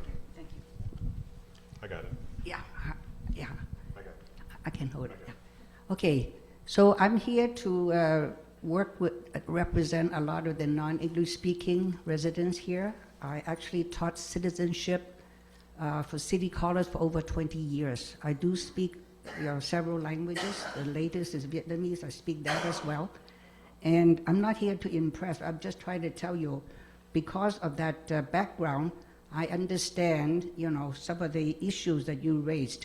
For example, Russell talked about the 22,000 in visitation, but I hope you are aware that many of them, at least 50%, are not what we call NEP-LEP, non-unlimited English speakers. And so what happens is there's a huge communication gap in the entire District 10. Geographically, we are the largest, but also there's a huge gap because whatever is sent is usually email, is usually in English only. Recently, over the last few months, I've been able to change quite a few things. For example, the title is in English. Sometimes they may have information in 2 or 3 languages. So I change Muni, I change police department, self-help for the elderly, PUC, because I feel that, that is our right to know, to get the information. They should at least have some sort of linkage where you can, even if you do it in email. So there's a gap because many of the Chinese do use a WeChat. Okay. Do you have a question? Yeah, so the question is, well, I mean, I just want to make comments that, for example, you talk about ranked choice. That has been a problem with people who had limited access. And of course, the fact that many Asians vote nonpartisan, especially in the primary. I remember when I ran for the DCCC, I got students running to me and said, Teacher Tran, how come your name is not there? I said, what does that mean? Because they're nonpartisan. Obviously, they couldn't vote. You see, all these things, you have to really understand their perspective. And I'm so glad that all of you talked about the fact that many of the politicians, when they come to our community, They would bring, bilingual, newsletters, whatever, and after that, nothing happens. So as long as they keep on calling wolf, there's not much, we can do. So unfortunately, in America, we cannot get people, everybody has to register to vote. And so we need to make the politicians more accountable, because we can work very hard on our end, but if they don't do anything, it's going to be, very difficult. So I just want to hear your response. I have quite a No, we're not going to respond. This is for questions. Danielle, yeah, questions only. Thank you. This has been really informative. Let's see what my question is. How does an effective GOTV effort look like from the first community conversation through Election Day? What TV? Get out the vote. Sorry, Okay. sorry. To get out the vote. That's your only question? I mean, you have the other ones, but Okay. Oh, I do? You emailed them? I can sit here and give my questions. Okay. Go ahead. Do you need her to ask it again?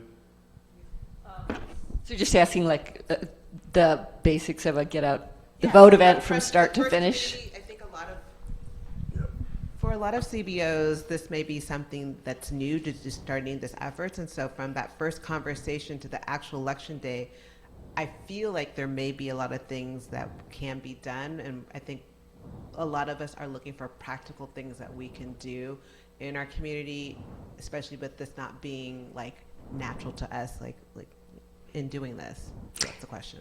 Yeah, so, I think you mentioned you're with Mercy Housing, right? Yes, ma'am. Yeah, so a lot of our outreach partners are nonprofits that run residential facilities throughout and have different population targets. Some are seniors, some are people living with disabilities, and they are frequent partners with us. So if it was a new partner, let's say it was some new nonprofit that we got introduced to that ran a residential facility in a low registration neighborhood, one of us would reach out, phone call or email, reach out, just let them know, hey, introduce ourselves, we're here, what we're trying to do, help support residents, get them registered and participating, give them, provide some examples of what things we can do. So whether it's assisting with a voter registration drive, being actually physically present to host a voter resource table during some civics-related event, providing a presentation on a particular issue that's of interest to their community.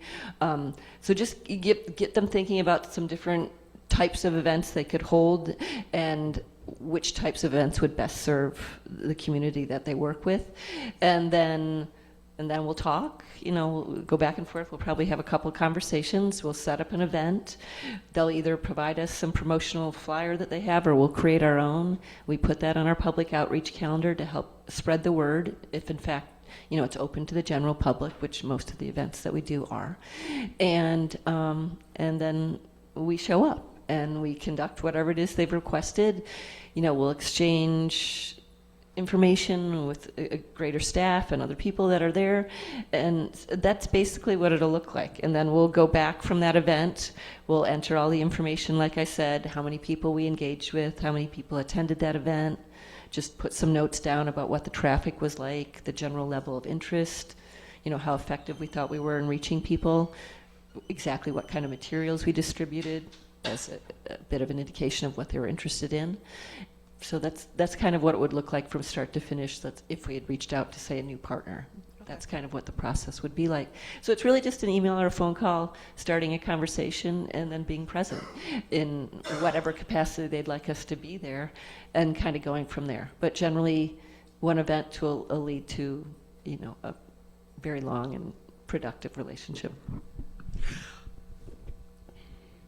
Adding on to that, one of the things that I would recommend is that there be a meeting with all the churches, nonprofit organizations, and any clubs, block clubs, or anybody, merchant, everybody. You get everybody in a room and get everybody to commit to doing a voter reg, and then get the vote out, right? Because then you got power. Because if you're the only one that does that, it's great, but you're not building power. And if you want to get into building power, and clearly what you're telling me today, and what I've heard from this brother, right, is that you were here today to build power, right? So your voices are elevated, your voices are heard, and that translates into action. I'm going to ask one more follow-up question, then I'll walk away. Okay. Go ahead. I'll mention one other thing. I mean, I know free stuff really does help, and it is the t-shirts and the tacos.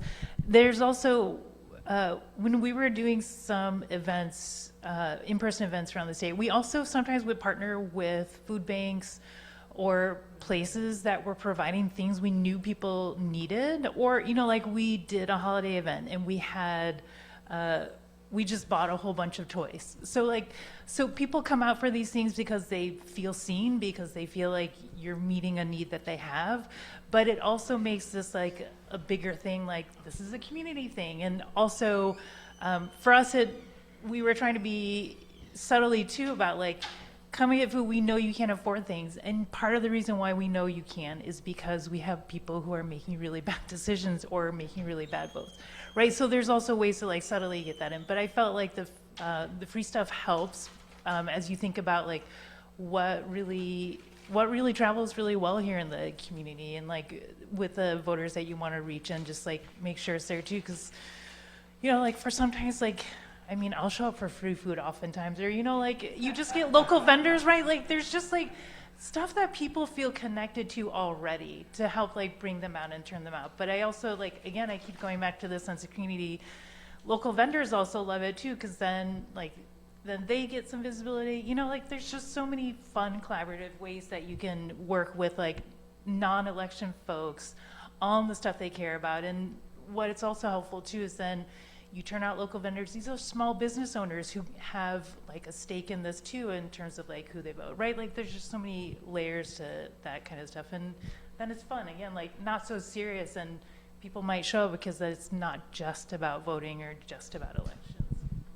I think that was great points on all those questions.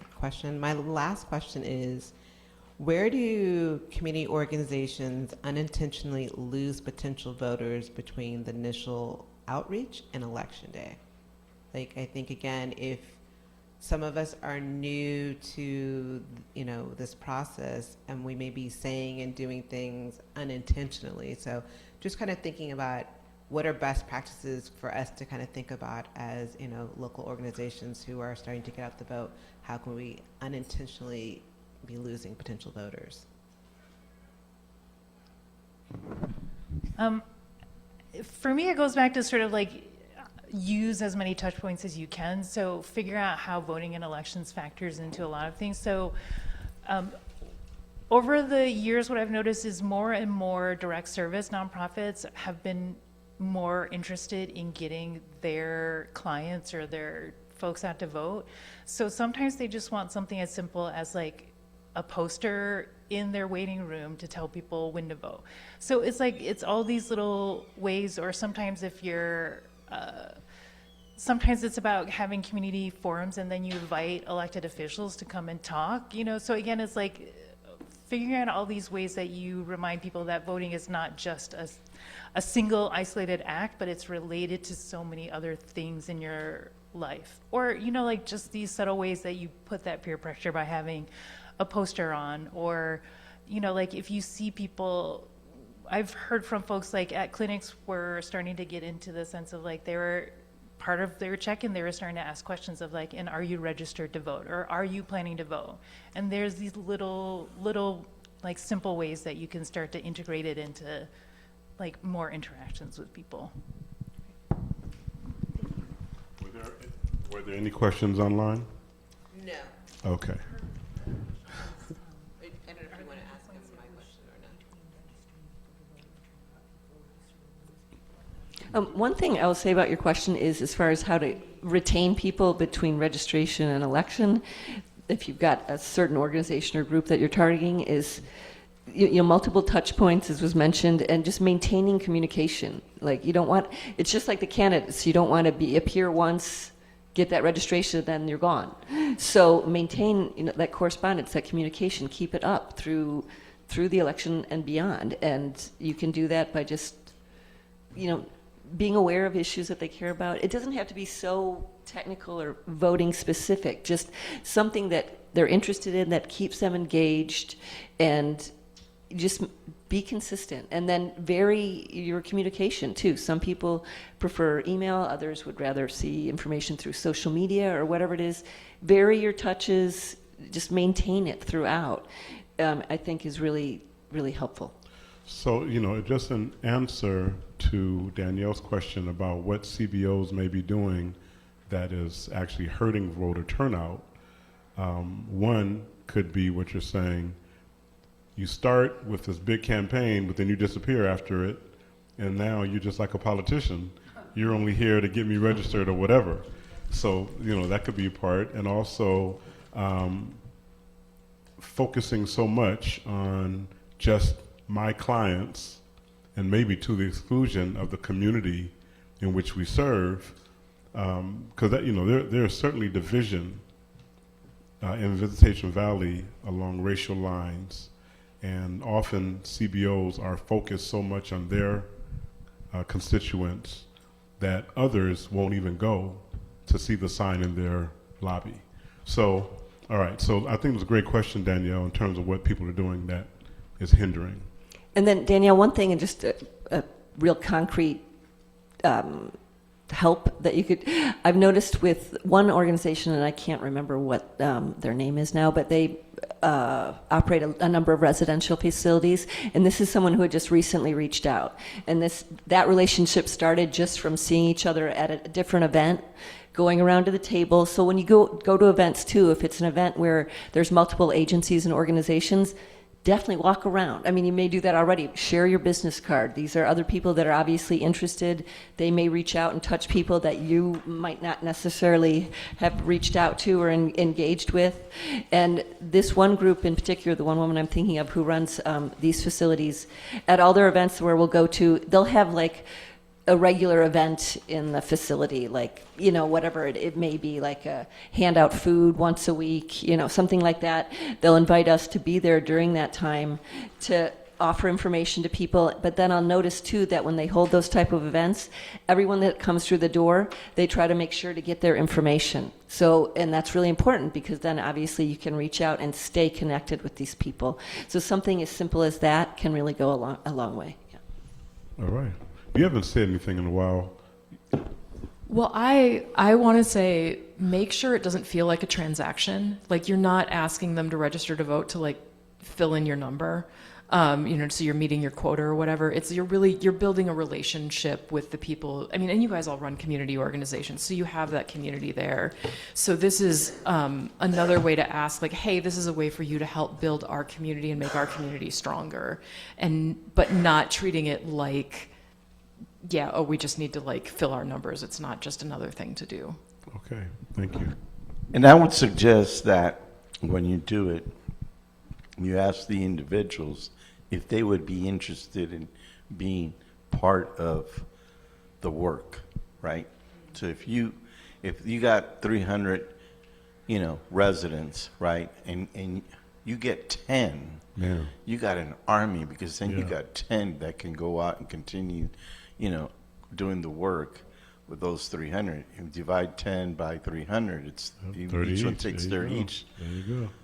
Yeah, and to that end, like there's things you can do beyond voting to get involved too. Like if you have time, you can go to. There are so many commissions that if it's the issue you care about, figure out which commission and just start going to those meetings. You can and get involved. I have done some work around Muni advocacy, and there are so many organizations. Like, is it Walk SF? Is it Bike SF? Is it Muni Now, Muni Forever?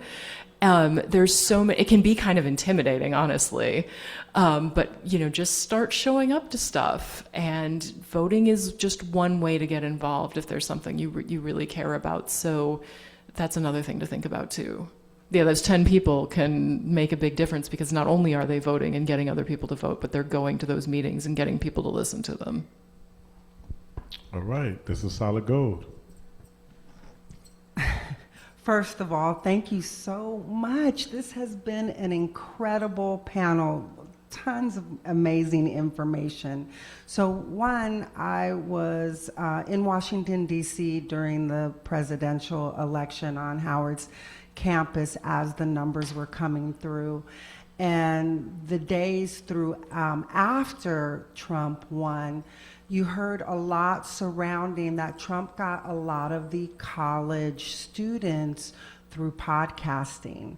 And I'm in media, and so I wanted to know, do your organizations or any of the organizations that you're partnering with, have you been aware of how the voting, getting out to vote, getting more voters, and the election have been kind of looking at marketing in different ways, and how podcasting really did help bring numbers in of new voters? Are you guys aware of that, and are you working with any partners surrounding getting that information out in those ways? As far as podcasts, we haven't explored that in the outreach division, but as an example, like college campuses you mentioned, we're especially focused on them, and we have a new partner that we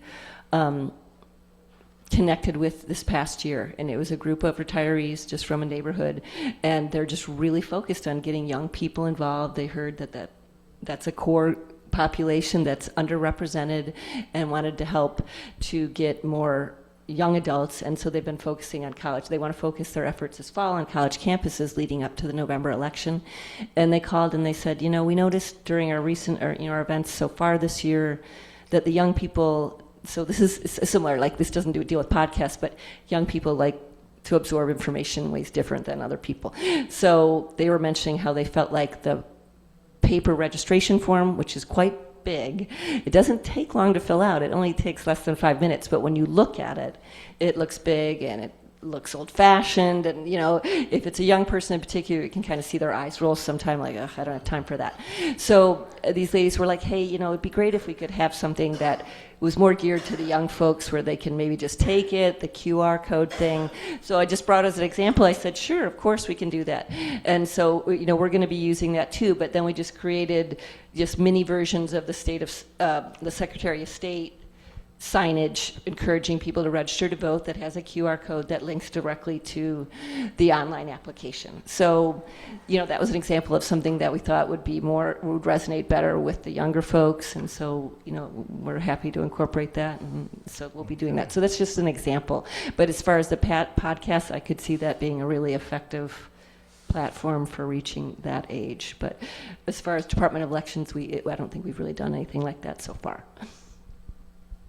Yeah, we have a youth council, so anyone who's 16 to 24 can join and become part of our youth council, and they actually produce their own podcast that comes out. And because we're a nonpartisan organization, we don't interview people who are actively running for office. So this year we would reach out to folks in the odd districts, because it's an even year district election year. And so it's not necessarily affecting the upcoming election, but it is, for the folks in the odd districts, it could be a way for young folks to hear from their rep, their soup, in an off year. And because the youth council is running these, they also do get out the vote stuff, or not get out the vote, they register folks to vote. But it's a way for them to hear from younger folks on those off years, and for younger folks to hear from them. So it's helping to build that community. Thank you. Our podcast doesn't have very many views. Well, our young people, so Ruth is my other co-president at the League of Women Voters. Can you repeat what you said? Our podcast doesn't necessarily get a lot of views right now, and I think part of that is because they're young folks who need to learn consistency. There's maybe other stuff too, but that has been we can talk more about that offline, but yeah.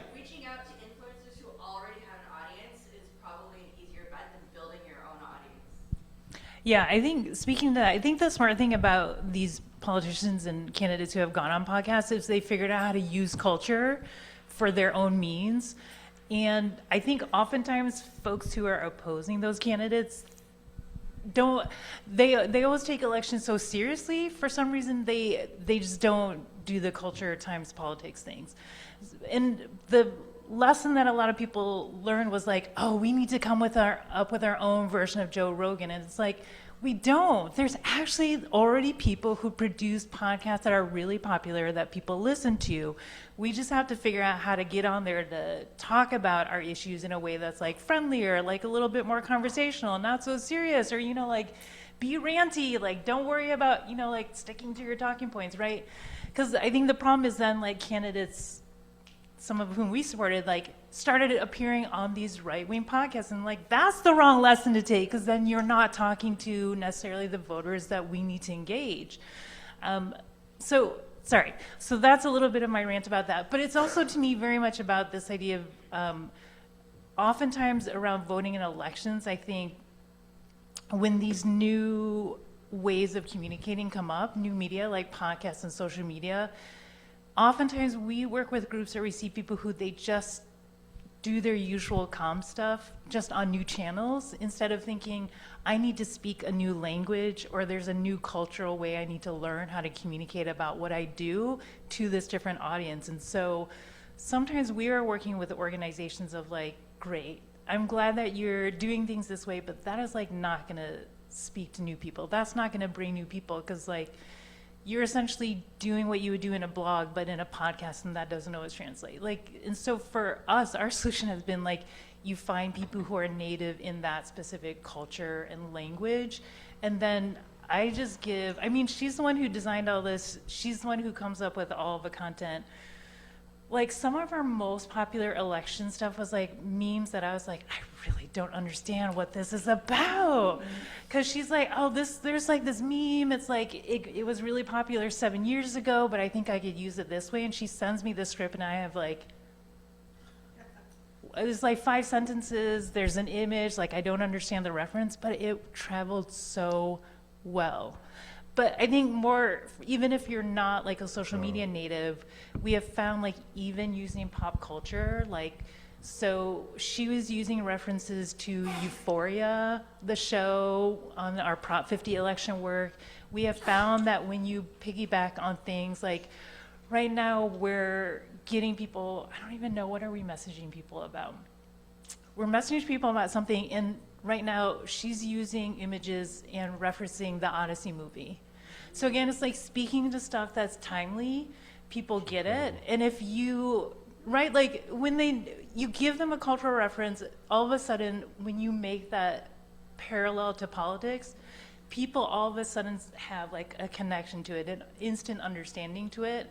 And so part of it is just being, I think, a little bit, again, like more fluent about the things people naturally care about, and connecting that to politics and voting. And like, it's fun because when you do that, I also think it forces you to have more of a sense of humor what you're talking about, because like you have to like, but it's fun. Like, she's fun. She's really, really good at it. I mean, that is a little bit of a backdoor plug for me to say, like, follow our accounts, but it helps too, because like, it's interesting. Sometimes she puts out stuff that's just very, it's like a screenshot of like a news headline.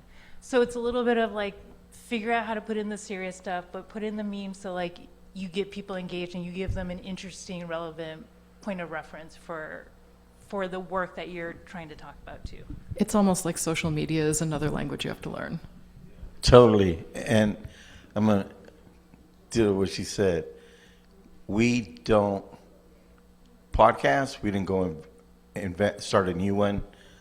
We took the existing podcasts in our campaigns and went to them, and it's a no-brainer. They're like, come on the show, number one. Number two, we have over 100 young people, right, who are part of our social media, whether it be for Carnival, Our Mission No Eviction, or anything that we do. We have a crew, right, and they help design and create, language, contents, videos, everything for social media, because it's a whole new, to me, it's like, in fact, I was just having this conversation with the publicist on the way over here, and she's, and I love her dearly, but she doesn't have, I told her the Chronicle newspaper you can't even buy it at a corner store no more, right? Sure. And she does the Chronicle and the Examiner doesn't even exist anymore.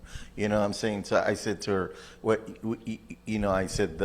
I said I need to connect you with these young people so that what you're trying to do, you still do the Chronicle, Examiner, and all that, but you got to get this whole. I mean, what you're trying to do is you got to social media.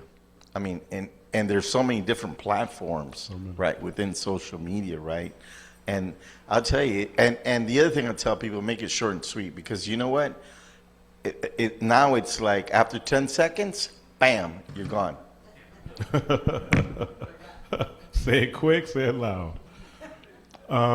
Boy, the time has gone by incredibly fast. Yeah, I did have a question. In addressing, one of the things that I think all three of you, maybe all four of you mentioned, is identifying the top 3 issues in your community, right? And so the one thing is, because I also co-facilitate our CBO collaborative, about 30 different organizations here, and so that serve in Viz Valley, Sunnydale. And so as we gather, one of the things that comes to my mind is, maybe just doing a 1, 2, or 2 question survey, right, that we can get out at different events that we co-host throughout the community. And so the question for me is, how should we ask the question around the issues? Should it be a drop down or open-ended or a combination that we would get the best results? Because I do know that sometimes when you ask an open-ended question to some of the people in our community, they may not have an answer, right? They may, I don't know, but it could be more provocative if we had a drop-down list, or a checkbox for them to answer, and then have other, and that might prompt it for us to be able to retrieve those top 3. I mean, in your experience in this particular area, what's the best way to retrieve that information? I would actually start by interviewing, like just going and talking to your community, your biggest community leaders, so that you can get an idea of what those, top 5 should be, or whatever it is, top 5, top 10, however many you want to have, because they should have a pretty good idea. And then you can pre-fill in a drop down or like a radio button check, however you want to do it. I mean, you still need to have an other, because there's always going to be something that gets missed, right? But just from an analyzing your data perspective, it's going to be so much easier if you have something that is a drop down and is already filled out. And then, you've still got that open-ended up, so you can still see if there's something you've missed. But if you've got to read through a bajillion free-form answers, it's going to take for frickin' ever. And the best way to retrieve that, would that be in person, or because you have, again, from one demographic and age to the farthest end, right? Which would be the best way to retrieve that information in our community? So I would do think about like this, because we're doing a research program right now, and to engage people, we had 10 questions, right? And in terms of concerns, right? But just to get them right quick, check off if you're concerned about food prices. Everybody check that off. And that just like right off the top, that just got, because everybody knows about food prices, right? Then the second one was gas prices, right? Okay. Yeah, and then so that just like people kept going, right? And so it's hitting home, but we know that that's not something that we as a community can solve, right? Food prices, right? But just imagine urban farming as a solution to that, right? We did LTF, Mission Food Hub. We gave out gas prices. We gave out, because community can't afford gas. We gave out 1,300 bikes. So what did we do? We got solve the gas price issue, one. Second of all, we got people that exercise. Which is good. It's healthy, right? So if you just kind of think, you know what, it's right away, it's how do you get somebody just to like, oh yeah, I mean, they start looking at this and they just want to keep going. I think, so to answer your question, I would say do an online form because people can fill it out, but figure out if it makes sense to actually go out and have like somebody on an iPad who can walk people through it, make phone calls, get as many different modes of like contacting people as possible. I would also recommend too, like a question to potentially ask is like, what would you like to see fixed in your neighborhood? Because sometimes, like you said, like people can't always, there's not a whole lot candidates on the ballots can do about food prices or things. But what helps too is I think when you ask people questions about things that they see every day, it starts to become something they feel already connected to or like sold on, but then that becomes a gateway to a conversation of like, well, like if you have a D10 forum on like who's going to be your supervisor, like that's like a cue up of like, okay, these are the kinds of questions we need to ask the candidates to make sure they're really understand this part of the district and can speak to what people really want to see happen here. So it is past 3 o'clock, and so we have to wind it up. I am so grateful to this panel. Thank you so much. You guys were wonderful. I appreciate your experience, your efforts, and your successes. Thank you, everybody that's here. Thank you, VVCU. Thank you to Brianna, who has sacrificed her time to be here. Just love you for this. Thank you. Wonderful. There's donuts and croissants and grapes and stuff. So please, before you go, thank you again. We are done. Okay, please. One thing. Please sign if you're interested in participating in further. Please sign the registration form in the back.